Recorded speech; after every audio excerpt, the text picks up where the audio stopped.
장명은 밀레도입니다. 이제 밀레도. 이제 이 밑에 좀 내려가면 바울이 트로아에서 쭉 내려가서 밀레도라는 지역에 가서 또 에베소에 있는 장로들을 불러가지고 권면하는 그런 내용의 말씀은 이제 다음 주에 배우게 됩니다. 오늘 1절에서 6절은 바울의 방문 전도. 바울이 그동안 세운 교회들을 방문하면서 또 그 지역에서 복음을 전하면서 전도를 하는 내용. 그 다음에 7절에서 12절은 바울의 강론과 유두고의 실적. 바울이 복음을 전하는데 유두고라는 사람이 창틀에 앉아 있다가 졸다가 떨어져서 죽었는데 그걸 살리는 그런 내용의 말씀을 오늘 통해서 우리가 은혜를 받도록 하겠습니다. 이제 1절 읽어보세요. 소요가 그친 후에 바울이 제자들을 불러 권면하고 마케도니아로 위하여 집결하고 떠났다. 그가 그 지역을 두루다니며 여러 말로 권면한 후에 헬라로 가서 석 달을 지냈다. 그가 배를 타고 시리아로 가갈 때에 유대인들이 그를 해하려고 음모를 꾸미자 마케도니아를 거쳐서 돌아가기로 작정하였다. 예. 오늘 여기 1절에 보면 소요가 그친 후에, 소요는 우리가 지난 시간에 배웠죠. 에베소에서 있으면서 큰 소동이 일어났습니다. 부리장색, 운장색 알렉산더 데메드리오라는 사람이 자기의 이익이 끊어질 것을 알고 그 자기 신 섬기는 신의 이름을 부르면서 군중들을 소동을 일으키고 그래가지고 재판정까지 갔다가 거기서 서기장이란 사람이 모든 군중들을 잘 조용히 시키고 마침내 이제 소요가 그쳤습니다. 이게 지금 그 내용이 우리가 지난 시간에 배웠으니까. 그래서 소요가 그친 후에 바울이 제자들을 불러 권면하고 마케도니아로 가기 위하여 작별하고 떠났다. 바울이 제자들을 불러서 거기 있는 제자들 불러가지고 에베소에 있는 제자들을 불러서 뭐라고 했겠어요? 권면을 했으니까 나 없어도 배운 말씀 지키면서 믿음을 잘 지키고 또 나가서 전도해서 택한 백성들을 구원하라고 권면을 했을 겁니다. 그런 다음에 마케도니아로 떠나게 된 거예요. 마케도니아는 유럽입니다. 유럽. 지난번에 말씀드린 것처럼 루마니아, 체코슬로바키아, 헝가리, 지금 그 유럽 있죠? 위로 올라가면 독일, 프랑스, 그 모든 지역들이 유럽인데 지금 여기는 이쪽 아래쪽에 지중해에 있는 부분을 가리킵니다. 그 마케도니아 첫 성이 빌립보 교회였죠. 빌립보 교회를 세웠고 그 뒤로도 여러 지역에 교회를 세웠습니다. 그러니까 교회를 개척해서 세우는 것도 중요하지만 그걸 또 잘 세워나가는 것도 중요하고 우리도 마찬가지입니다.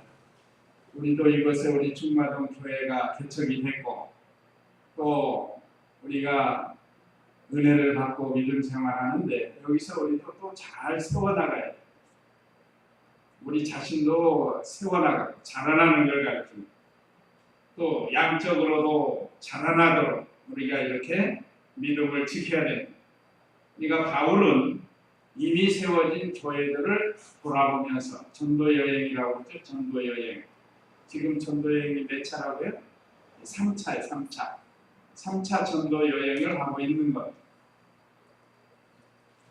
그래서 이제는 믿음 어린 신자들 여러 말로 잘 권면하고 굳게 세워주고 믿음이 강해지도록 하고 그런 다음에 마게도냐로 떠났습니다. 그런 다음에 2절에 그가 그 지역을 두루 다니며 여러 말로 권면한 후에 헬라로 가서 그랬는데 헬라는 다른 말로 말하면 아가야 지방에 있는 것을 가리킵니다. 아가야 지방의 대표적인 곳이 코린도죠. 고린도. 우리 지도 한번 보고서 이해를 돕기 위해서, 자 이제 그 소아시아 트로이에서 거기에 에베소가 있죠. 거기서 쭉 올라서 마케도니아 빌립보 쪽으로 갔단 말이에요. 그거 갔다가 쭉 내려서 아케아라고 있죠. 아케아. 이게 아가야예요. 헬라. 그 밑에 고린도 지방이 있고, 자 이렇게 바울은 전도 여행을 다녔습니다.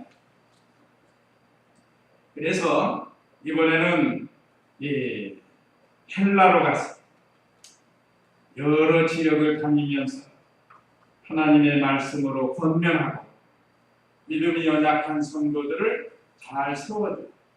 지금 우리도 매주 배우지만 참 우리의 믿음이 약해지지 않도록 하나님 말씀으로 우리가 지금 권면을 받고 있는 겁니다. 어떤 때는 책망을 받고 어떤 때는 위로를 받고 그렇게 해서 우리 신앙이 자라나도록 이렇게 하는 건데, 이제 석 달을 지냈다. 아가야에서 헬라에서 석 달을 지냈습니다. 그런 다음에 그가 배를 타고 시리아로 가려고 할 때, 시리아는 이쪽 중동이에요. 중동. 지금 시리아 많이 나오죠. 오바마 대통령이 공습을 해서 시리아에서 지금 이슬람, 그 강경파 이슬람, 참 이해가 안 돼요. 그 사람들. 그거 보면 참 안타까워요. 시리아, 이라크 그쪽 말이에요. 그 원유 생산을 해서 얼마든지 부강한 나라로 살 수 있는데 그 대표적인 나라가 쿠웨이트하고 사우디아라비아입니다. 그 사람들은 전쟁 안 해요. 계속 기름을 뽑아가지고 나라가 얼마나 부강한지, 쿠웨이트 같은 데, 사우디 같은 데는 우리가 은행에다 돈을 넣는 이자를 받잖아요. 거기는 돈을 맡기면 돈을 내야 돼요. 보관료, 말하자면 보관료를 내야 된대요.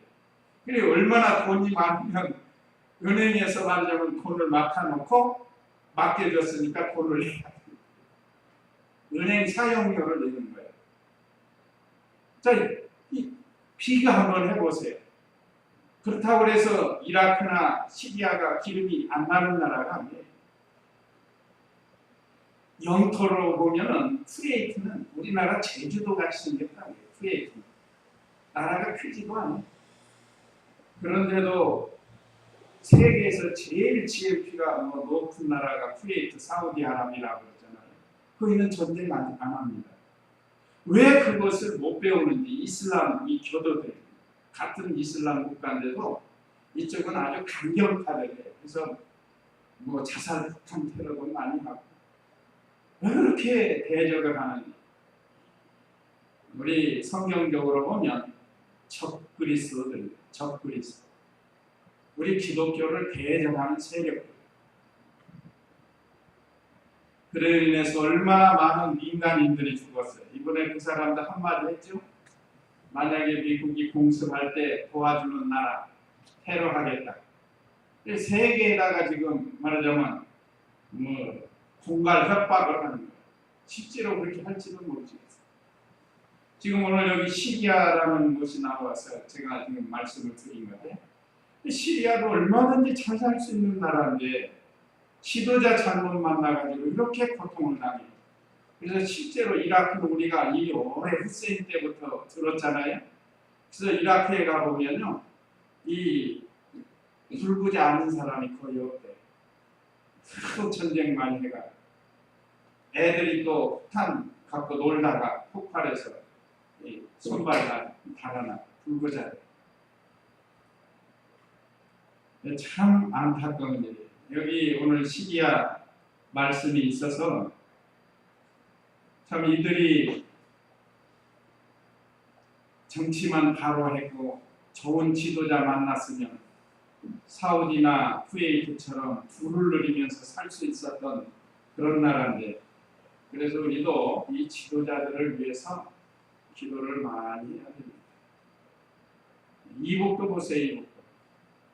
지도자 잘못 만나니까 평양 시민만 한 100만 명 된다고 한 것 같은데 평양 시민만 제대로 대접받고 사는 거예요. 100만 명이 더 되는데 저희가 1000만 명이라고. 평양 시민만 제대로 삽니다. 사람 대접받고. 그러니까 조금만 이 지도자에 대해서 당에 대해서 반대하면 대번에 다 다른 데로 다 귀향 보내는 건 말이에요. 그래서 우리가 이 참 나라의 지도자를 위해서 늘 기도를 많이 해야 돼요. 여기서 석 달을 헬라에서 지내다가 그가 배를 타고 시리아로 가려고 계획을 세웠습니다. 그런데 유대인들이 그를 해하려고 음모를 꾸미세요. 이걸 소식을 들었어요. 하나님이 알게 한 거죠. 반말은 쥐가 듣고 낱말은 새가 듣는다는 우리나라 말이 있는데 하나님이 좀 가을이 아직 순교할 때가 안 됐어요. 이제 예루살렘을 하고 로마로 가가지고 거기 가서 이제 순교를 해야 되는데 가다가 강도같이 해져가는 사람들을 만나서 죽으면 안 되잖아요. 하나님께서 피할 길로 인도해 주신 것. 이것도 하나님의 은혜예요. 그래서 그 지도를 보면 헬라, 아가야 지방에서 배를 타고 돌아가지 않아도 돼요. 그런데 보세요. 고린도에서 다시 또 마게도니아, 베리아로 해가지고 데살로니카로 해서 또 빌립보로 해가지고 트로아로 내려가 돌아가는 거예요. 그렇지 않았으면 여기 헬라 고린도에서 바로 내려갔다가 이렇게 가면 저기 그 다마스쿠스라는 거 시리아가 있잖아요. 여기 빨간 글씨 시리아. 이렇게 이게 바로 갈 수가 있었는데 어디로 가는데 이제 맞으면 두로로 갑니다. 두로까지 가는데 우리가 여기서 이렇게 가면 금방 갈 수가 있는데 죽이려고 하니까 계획을 바꿔서 이것도 하나님의 섭리입니다. 그래서 다시 건도주를 돌아가면서 마케도니아 지방으로 해서 다시 올라갔습니다. 그런 다음에 그래서 돌아가기로 작정했으니까 그래서 돌아가는 거예요. 근데 4절 읽어보세요. 4절. 그와 동행한 자들은 유대아 사람 부로의 아들 소바도와 데살로니가 사람 아리스타고와 세군도와 세계 사람 가이오와 디모데와 아시아 사람 두기고와 드로비모였다. 이들이 먼저 가서 트로아에서 우리를 기다렸다. 예, 여기 우리라고 했는데 먼저 바울과 동행하는 사람들이 여기 7명 나왔습니다. 바울과 같이 고락을 같이 하고 복음 전도에 같이 힘쓴 사람. 그러니까 어느 시대나 복음을 전할 때 같이 힘쓰는 그런 성도들이 필요한 거예요. 우리는 전도할 때 이렇게 같이 따라다니면서 생사고락을 같이 했죠. 오늘 우리 각 교회에서도 마찬가지입니다. 우리 성도들이 다 7사람처럼 자기의 주신 그 은사대로 자기의 주신 능력대로 협력해서 교회를 세워나갈 수 있을 수 있습니다. 여기는 7사람 소바도, 아리스다고, 세군도, 기오, 디모데, 두기고, 드로비모. 이 성도들은 하나님의 참종인 바울을 도와서 이렇게 주를 위해서 고난에 동참했다고 볼 수 있습니다. 자, 이런 귀한 일꾼들을 성경에 기록한 것처럼 오늘 우리가 주님을 위해서 고난에 동참하고 협력하면 우리도 다 기록이 돼 있어요. 지금 우리의 행위가 다 기록이 돼 있습니다. 특별히 여기 디모데는 바울의 믿음의 아들로서 참 순종을 잘한 그런 일꾼입니다. 그래서 바울이 디모데를 향해서 디모데 전후서를 쓸 정도로 하나님의 일에 잘 협력한 그런 제자라고 할 수 있습니다. 근데 이 사람들이 먼저 트로아에 먼저 가게 되었어요. 여기 5절에 그랬죠? 이들이 먼저 가서 트로아에서 우리를 기다렸다. 구역에는 드로아로 나오는데 지금 우리 바른 성경에 트로아에 아까 그 지도 보면 소아시아 맨 문쪽에 루시아 옆에 트로아라는 항구도 있습니다. 구역에는 드로아로 나오는데 이 트로아에 먼저 가 있고 나중에 이제 빌립보에서 바울과 여기 우리가 그래서 우리를 기다렸다는 거. 우리는 누구죠? 우리라는 사람. 바울과 오늘 특별히 사도행전을 기록한 누구죠? 누가예요, 누가가 사도행전을 기록할 때 자기 이름을 하지 않고 우리라고 했고, 근데 사도행전 기록한 사람은 누가입니다. 그래서 이들이 먼저 가서 트로아에서 우리를 기다렸다. 참 고생으로 여기지 아니하고 하나님의 참정을 도와서 이 하나님의 복음 전하는 선교하는 일을 잘했습니다. 이번에도 우리 선교사 많이 가셨어요. 어제 23일 날은 총회장 목사님과 홍만기 목사님 우즈벡 가시고 중국에도 지금 여러 분이 가셨습니다. 우리가 이 선교사들을 위해서 이름은 다 모르지만 지금도 가서 선교하고 또 선교지에서 목회하는 교회 종들을 위해서도 우리가 기도해 드려야 할 필요가 있습니다. 그 다음에 6절 읽어보세요. 우리는 무교를 해 빌립보에서 돈을 벌었더라. 5일 만에 들어가려는 그들에게 가서 거기에서 기름을 부었다. 예, 아까 제가 지도에 가르쳐 주신 대로 그 마케도니아 지방 유럽의 첫 복음지였던 빌립보에서 배를 타고 거기서 떠나서 5일 만에 트로아에 도착을 했다. 지금 그 말씀입니다. 자, 우리는 무교절 후에 그랬습니다. 무교절은 이스라엘 백성들에게 있어서는 중요한 절기 중에 하나죠. 무교절의 시작은 모세가 애굽에서 나올 때 하나님께서 절기를 정해줬어요. 누룩 없는 떡을 먹고 순나물을 먹고, 이것은 이스라엘 백성을 과거의 광야에서 고난 중에 인도해 주신 것을 기억하면서 그 무교절 절기를 지키는 거예요. 이거 6월절과 함께 지키죠. 6월절과 함께. 6월절이라는 건 애굽 백성들을 10번째 재앙, 장자 재앙, 짐승의 첫 새끼 다 죽일 때에 하나님의 천사가 그 양의 문 임방과 문 설주에 양의 피를 바르고, 말하자면 그리스도의 구속을 믿고 양의 피를 바른 그 가정들은 넘어갔다. 그래서 6월절이에요. 그러면서 무교절을 같이 지내게 했습니다. 이건 광야에서 이스라엘 백성 조상들이 고난 당한 것, 또 실령적으로는 예수 그리스도께서 우리를 위해서 고난 당하신 것을 기억하면서 이 무교절을 지키는 거예요. 누룩 없는 떡 먹어보셨어요? 앞으로 그렇게 한번 해보면 괜찮다고 그랬잖아요. 누룩을 넣으면 카스테라처럼 빵이 보달보달하니 그냥 입에서 살살 녹아요. 맛있어요. 근데 누룩 없는 떡은 딱딱해. 그냥 밀가루 데쳐놓은 것과 같아요. 딱딱하게. 그래서 먹기가 어려워요. 그러니까 고난을 상징합니다. 그래서 이 무교절 후에 빌립보에서 배를 타고 거기서 떠났습니다. 그러니까 무교절 절기를 지킨 거예요. 자, 우리도 오늘 신약 시대에 우리에게 준 절기, 대표적인 절기가 성탄절, 부활절, 추수감사절. 구약 시대의 여러 절기는 장차 오실 예수 그리스도를 예표하면서 절기를 지켰죠. 근데 이제 신약 시대는 오신 예수 그리스도, 모든 절기의 주인공이신 예수님이 오셔서 다 이루셨으니까 이제 예수님을 중심으로 해서 우리가 절기를 지키고 주일을 지키는 겁니다.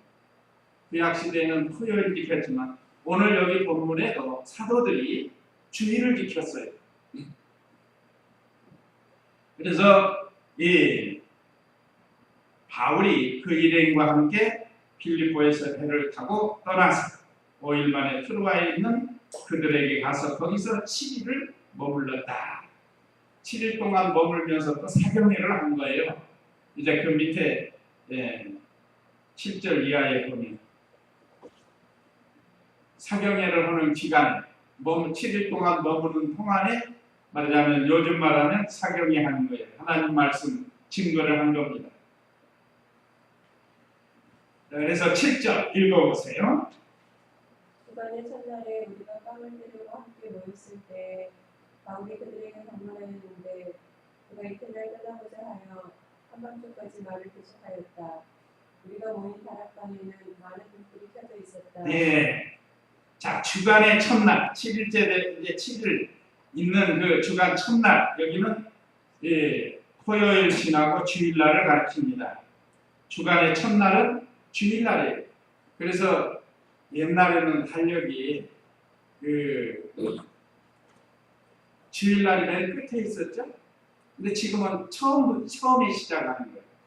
옛날에는 월, 화, 수, 목, 금, 토, 일 이렇게 나갔거든요. 근데 지금은 일, 월, 화, 수, 목, 금, 토 이렇게 나가는 거예요. 이게 바뀐 거예요. 어떤 면에서 우리 기독교 영향을 많이 받지 않았나 그런 생각이 들어요. 그래서 주일날부터 시작이 되는 겁니다. 구약시대에는 토요 안식일에 모였지만 자, 주간의 첫날에 우리가 빵을 때리고 빵을 때리고 한 것은 성찬식을 가리킵니다. 성찬식.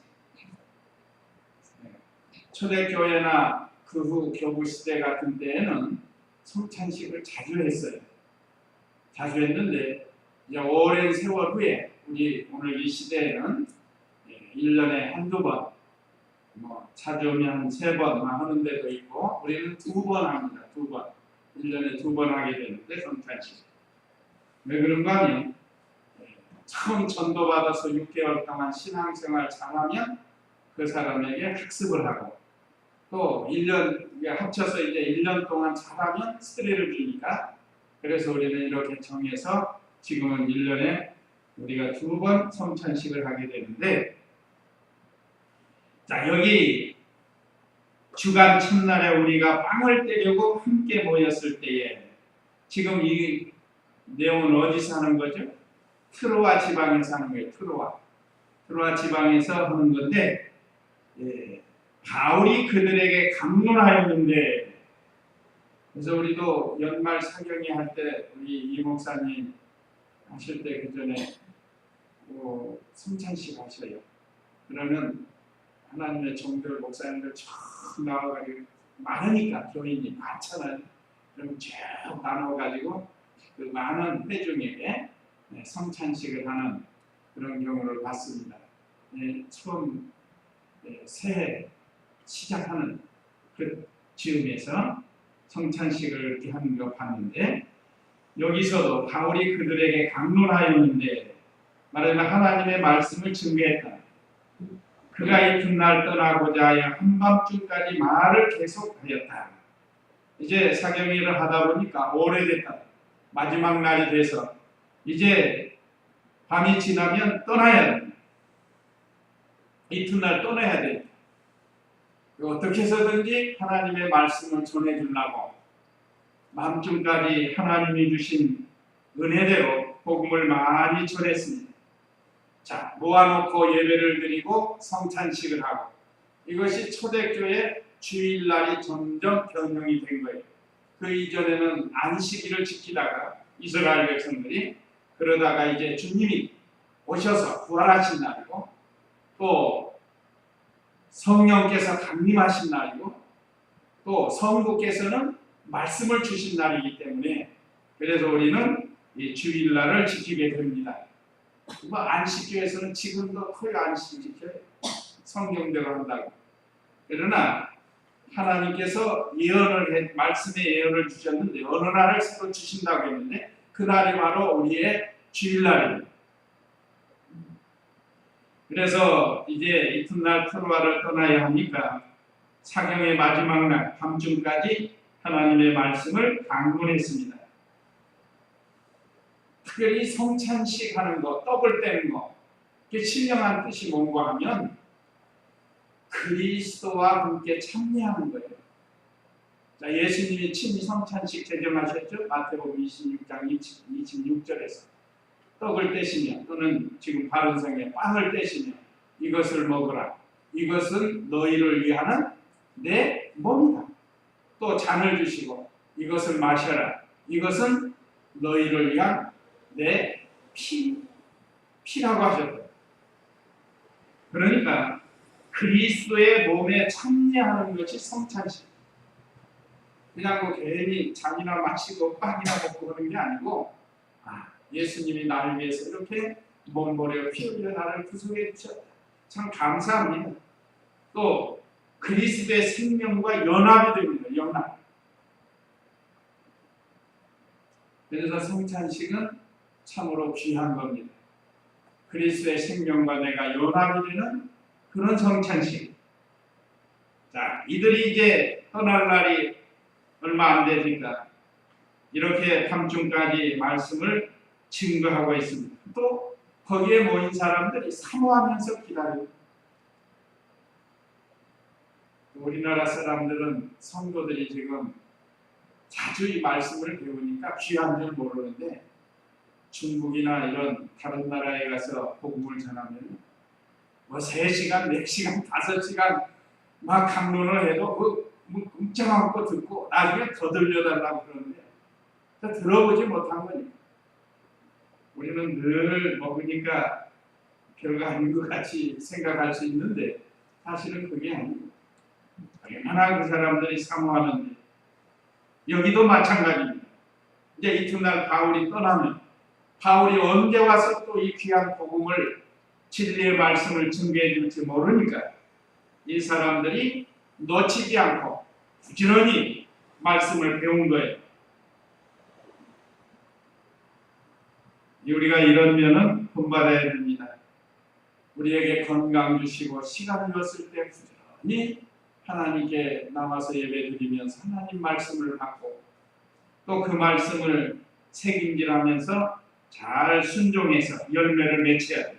그런데 문제가 생겼죠? 8절 읽어보세요. 8절 우리가 모인 다락방에는 많은 등불이 켜져 있었다. 등불을 켜놓고 하는 거예요. 지금 우리 불 켜놓고 하는 것처럼. 9절 읽어보세요. 누구라고 하는 청문이 앉아있다가 깊은 잠에 빠졌다.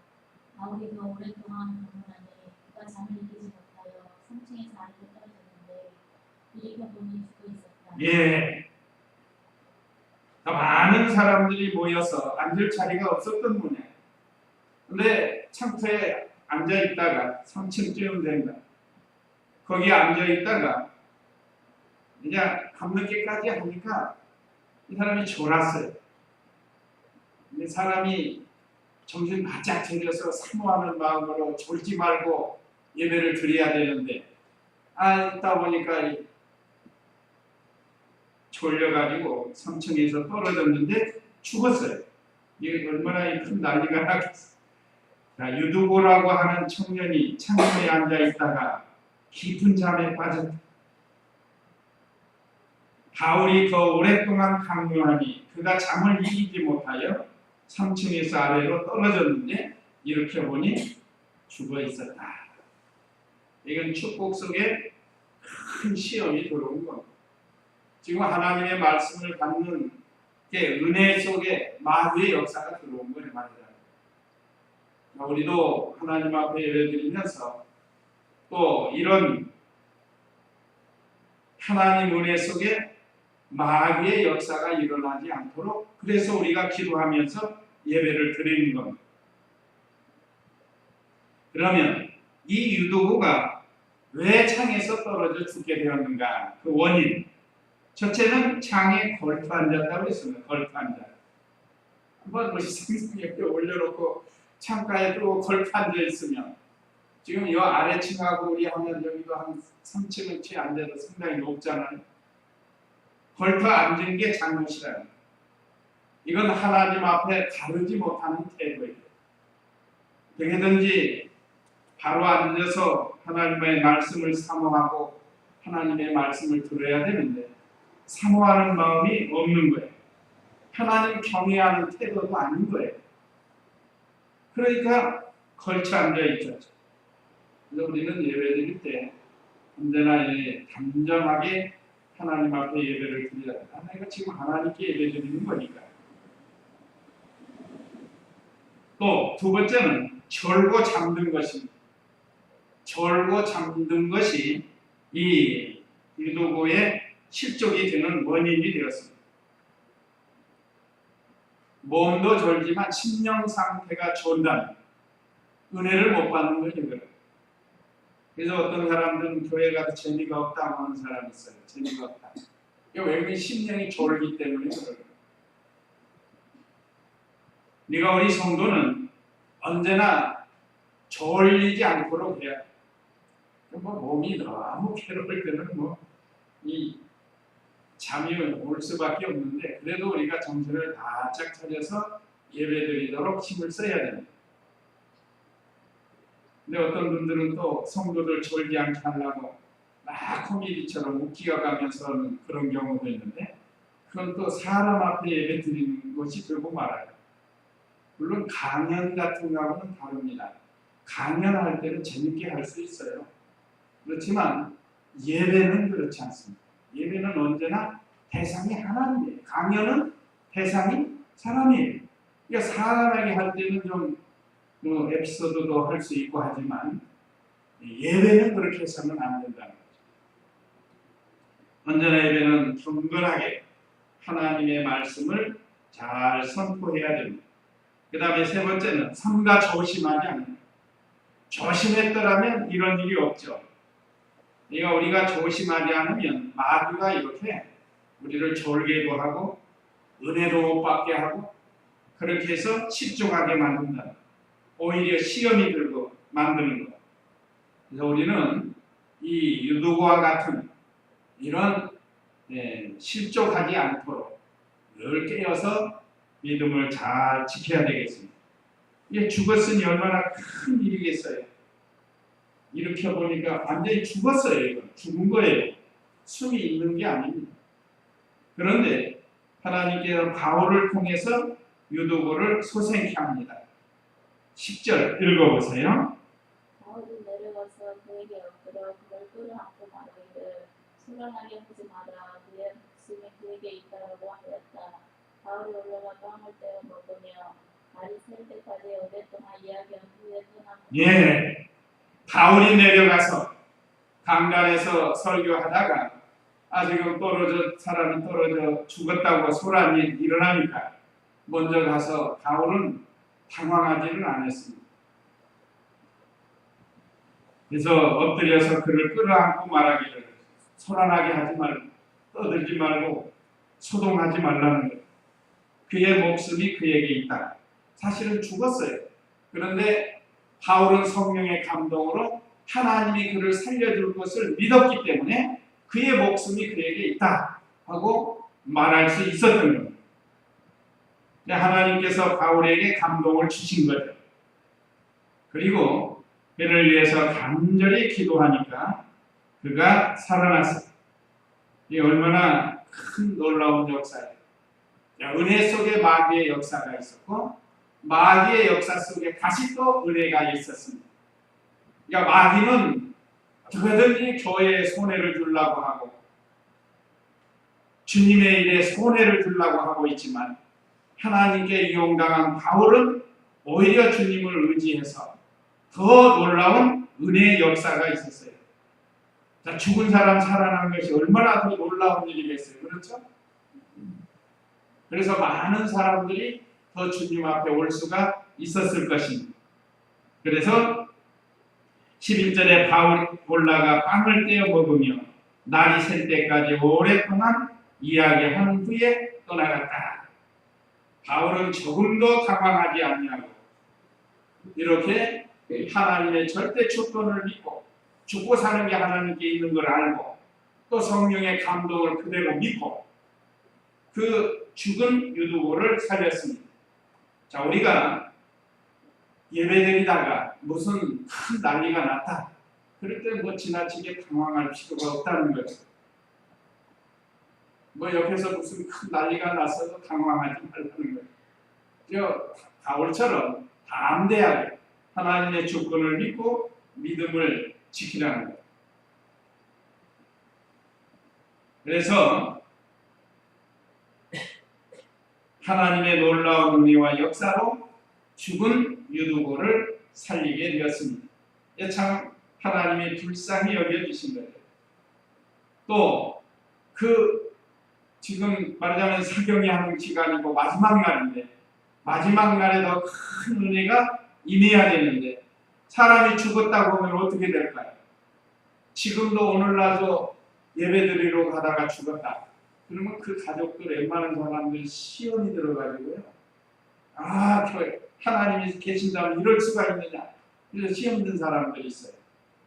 그러니까 예배 드리러 가다가 예배 드리는 도중에 또 예배 드리고 오다가 무슨 일들이 생기면 이건 큰 시험이 될 수 있습니다. 물론 저와 우리 성도님들은 하나님의 절대 주권을 믿고 시험에 들지 말라는 거예요. 거기서 하나님의 뜻을 찾아서 바울과 같이 오히려 믿음을 더 잘 지켜야 됩니다. 그런 일들 있잖아요. 믿는 일 잘하려고 하는데 다 어려움 당하는 경우, 그럴 때 사람이 더 낙심하기가 쉬운데 그러지 말라는 겁니다. 아무리 큰 사고였지만 하나님의 종 바울은 담대하고 강하게 믿음을 가지고 다시 또 예배를 드리지 않았습니까? 빵을 떼며 성찬식을 거행한 거예요. 그러고 나니까 그 사람이 12절 읽어보세요. 그들이 살아난 아이를 집으로 데리고 가면서 썩지 않게 이로를 하라. 네, 읽어보세요. 죽었다 살아나는 게 얼마나 큰 역사예요. 그래서 살아난 아이를 데리고 집으로 데리고 가면서 적지 않게 위로를 받았다.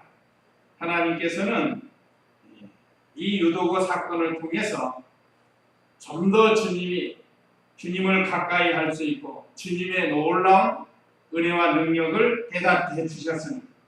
그래서 자신도 살고 교회와 다른 사람에게도 유익과 기쁨을 주었습니다.